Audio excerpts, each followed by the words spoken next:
Hey guys, welcome back to In Cinema. I'm Amanda, otherwise known as AMX NDA Reviews on Twitter, Instagram, and Letterboxd. Today I will be ranking the Oscar Best Picture nominees for 2021. Now, my opinion is kind of different than everybody else's in regards to these films. And I know it's going to be hard to hear what I have to say. Coming in at number 8 is David Fincher with Mank. Mank was a very difficult watch for me just because I've always had a personal thing about Citizen Kane. I don't know what it is, maybe because I watched it 4 times in film school and I had to sit there and analyze it and watch it 4 different times for 4 different classes throughout the 4 years that I was there. So I think that's the issue that I have with Citizen Kane, and then Mank tying into Citizen Kane. Is it Fincher's best work? I personally don't think so, because I couldn't really connect with the lead character. I couldn't connect with that performance from Gary Oldman, unfortunately. But he does take you back to a time period where it was, cinema's golden age, and it had beautiful production design. The costumes were great. I really do love the fact that it is black and white and they used old cameras and really just took you back to that time period. So I think that is the bonus, the standout from Mank. The score from Reznor and Ross obviously was great, but it didn't feel like it suited the film itself, if that makes any sense. I didn't find the script that easy to follow or easy to really understand the connections with these characters and what was, the purpose of their actions in this case. And I did not connect with it at all. And that's okay. I mean, there are people that really love Mank and it feels like Fincher to them, but for me, this doesn't feel like a Fincher film. I know a lot of people do agree with me in that case, considering his filmography and how great his films are. So this is coming in at number 8 for me. I just couldn't sit through it.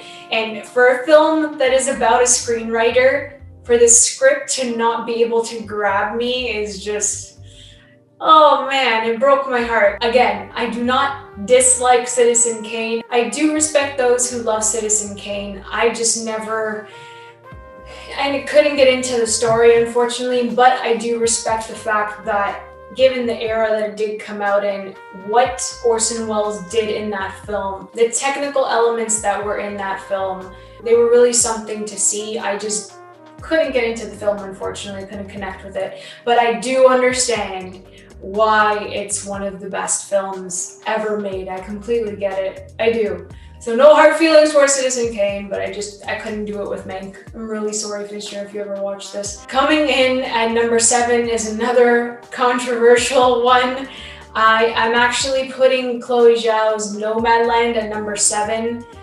Again, this falls into all of the technical aspects of the film, like the cinematography, the direction, all of that really does stand out in the film. But the film as a whole, for a Best Picture win, it just doesn't work for me, unfortunately. I thought the adapted screenplay was a bit weak, considering the story that you're telling. I understand that Chloe Zhao wanted to kind of lean on the humanistic elements of the story, and you could really see that she let her scenes breathe, and I really appreciated that. The landscapes were beautiful. She made you connect with nature, but the pacing of this film just really took me out of the connectivity to any of these characters, unfortunately. But the direction was great. The cinematography was great. Those are the things that I do think it will win for. Again, this is my opinion. I just can't get into films that are that slow and they don't really pick up. I'm just not a fan of that kind of storytelling. But for people who really enjoy that, I completely understand why you love Nomadland, and I respect it. Another controversial take for all of you. Coming in at number 6 is Florian Zeller's The Father. Now, I'm kind of disappointed with this film just because of how everyone hyped it up. Everyone hyped up Mank, everyone hyped up Nomadland, and everyone hyped up The Father, and I was just severely underwhelmed with all of these pictures. Again, I'm not saying they're bad. I just couldn't connect to them as I did with other films, unfortunately. So the thing about The Father is that I was afraid to go into this film knowing what the subject matter was in handling dementia. I respected Florian Zeller's screenplay. I did. The concept of it and what he was trying to do.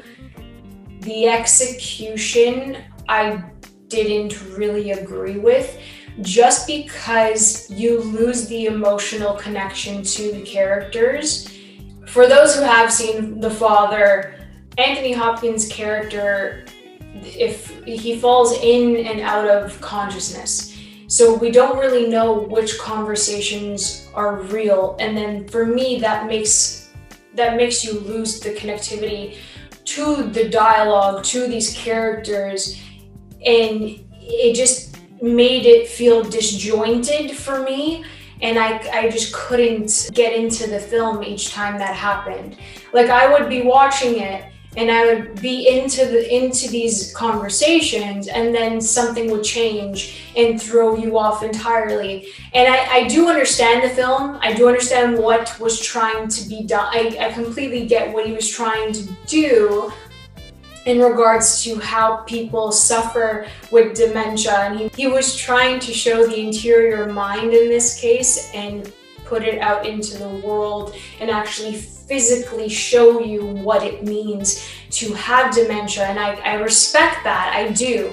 I just think the execution could have been a bit better. I also wish there were more emotional moments for Anthony Hopkins and his role, just because the scene at the end, when he fully explains how he's feeling, or at least trying to explain how he's feeling, that is where he shines. I'm not saying he gave a bad performance. Sir Anthony Hopkins does not give a bad performance in any film whatsoever. He's absolutely brilliant.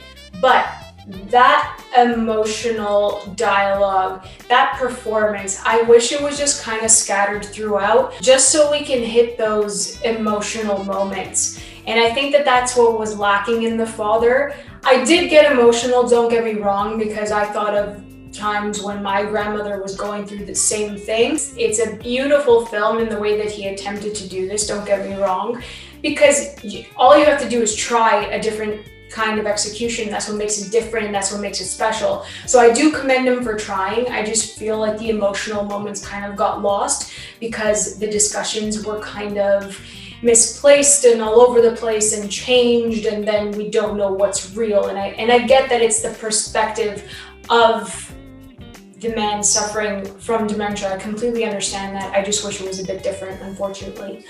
Coming in at number 5 is Aaron Sorkin's The Trial of the Chicago 7. Now, the first time I watched this film, I was blown away because we all love a Sorkin script. You can't sit there and tell me that we do not love a Sorkin script.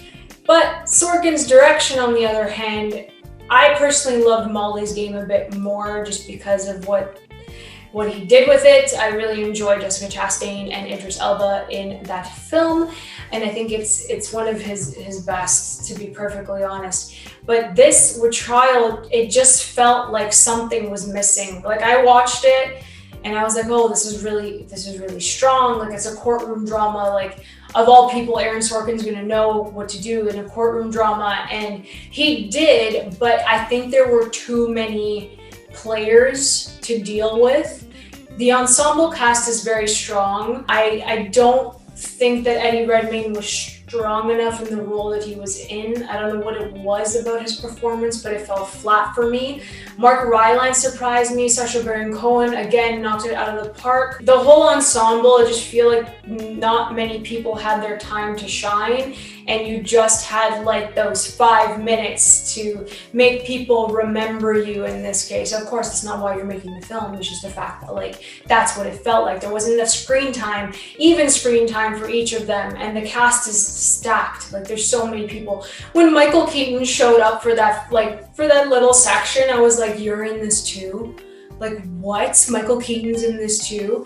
So I just think that it did get messy at certain parts. I always forget that Joseph Gordon-Levitt's in this, and it makes me sad because I love Joseph Gordon-Levitt and I thought he did a great job, but it's just, there's too many people. There was too many people for me, and the script for me wasn't his best, and it wasn't evenly spread out and balanced to kind of understand who these people are, unfortunately, and do their stories justice. From the first time I watched it, and then the more I talked about it, it's one of those films where you're like, oh, okay, like it's not that great, but it's good type of thing. So that's where I'm leaning towards The Trial of the Chicago 7. Coming in at number 4 is Darius Martyr's The Sound of Metal. This movie was so unique and different, and I'm so happy that it got so much love this year. Normally, films like this would probably fly under the radar, unfortunately, but this one,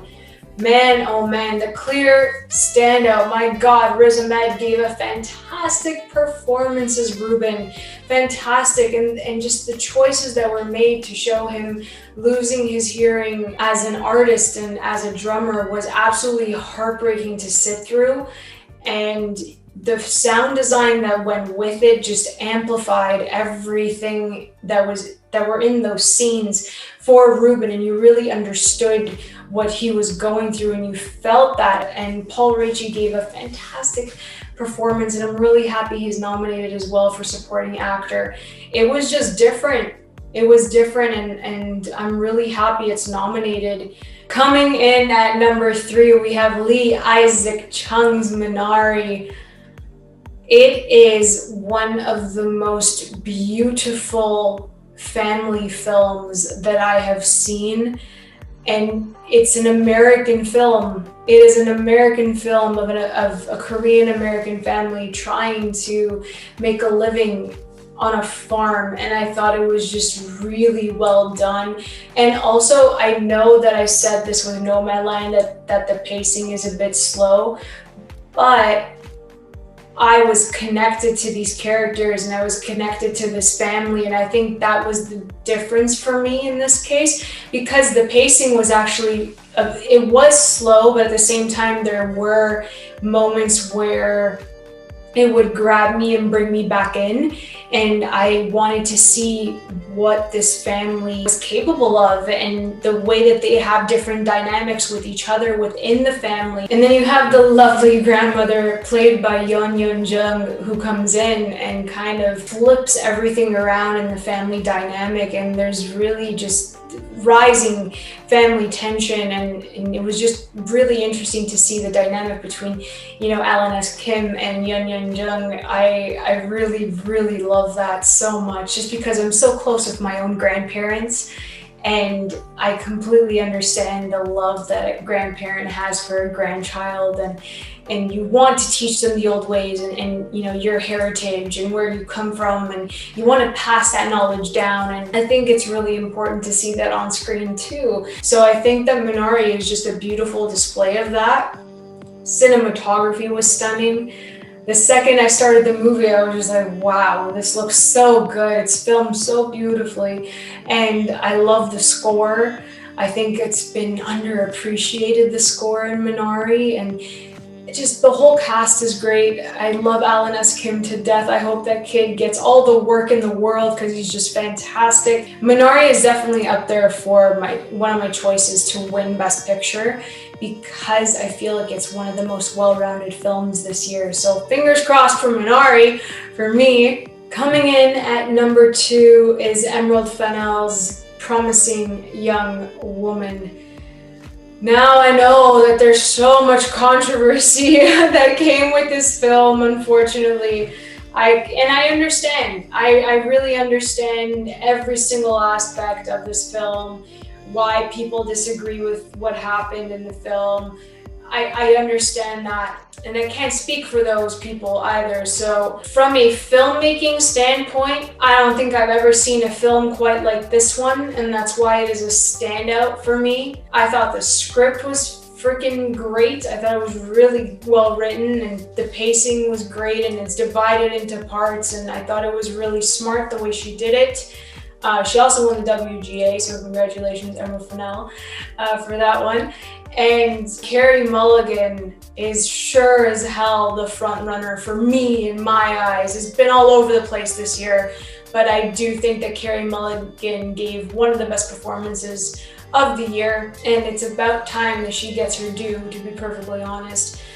I don't even have words for Promising Young Woman anymore, just because it is a film that has stayed with me. Like, I still think about it, and it is one of the only films next to Gone Girl that I've watched twice in one day, just because I loved it so much. I've replayed that soundtrack more than I could possibly even tell you. And the opening of Promising Young Woman is one of the best openings to a film that I've seen in a very long time, just because of how it grabs you and it changes the narrative and what Cassie Thomas is trying to do and what she succeeds in doing. I just thought it was a very unique story. Coming in at number 1, my choice for Best Picture, but I know it's not going to win Best Picture, and it's going to break my heart. Number 1 for me is Shaka King's Judas and the Black Messiah. This is the best film of the year for me. I thought it was absolutely brilliant in every single aspect. One of the most, if not the most well-rounded film in the top 8 that I just said. I really do think that it is Best Picture worthy, and in a perfect world, Judas and the Black Messiah would win. I thought the direction was fantastic. I thought the cinematography was stunning. It was sleek, and Shaka King has such strong style, and it was just cool. There were such great shots, such great framing, the composition. There were scenes in the car that were really good, and the thing is that Shaka King showed us everything and avoided telling us the majority of it, which I really respected, because of just the movements and the fluidity of this camera, the tracking shots, just, oh my God, I can go on forever. He just did an incredible job with this film. And the fact that this screenplay had such powerful dialogue, especially for Daniel Kaluuya, who sure as hell has it locked for supporting actor, just blew me away, gave me goosebumps. His performance alone was just something to see. It's just a stunning performance from Kaluuya. So I thought it was just really well done. I loved it. The most well-rounded film of the year, and I do want Judas and the Black Messiah to take home that gold statue. At least one. Let's give Judas and the Black Messiah like 1 gold statue, because then I'll be really happy. It's going to be hard on Oscar night to kind of see where that goes, because I just love the movie so much. It was just absolutely brilliant. So that is my ranking for the Best Picture nominees 2021. So if you guys enjoyed this ranking, please like and subscribe. Let me know what your rankings are for Best Picture. I would love to know that. If you agree with mine, let me know in the comments below. We can definitely talk about it over at AMX NDA Reviews on Twitter, Instagram, and Letterboxd. Oh, the Oscars are almost here, guys, and it's gonna be buzzing for the rest of the weekend. So come hang, come chat with me, and we'll discuss the Oscars and so much more. I'll catch you guys later. Keep watching movies.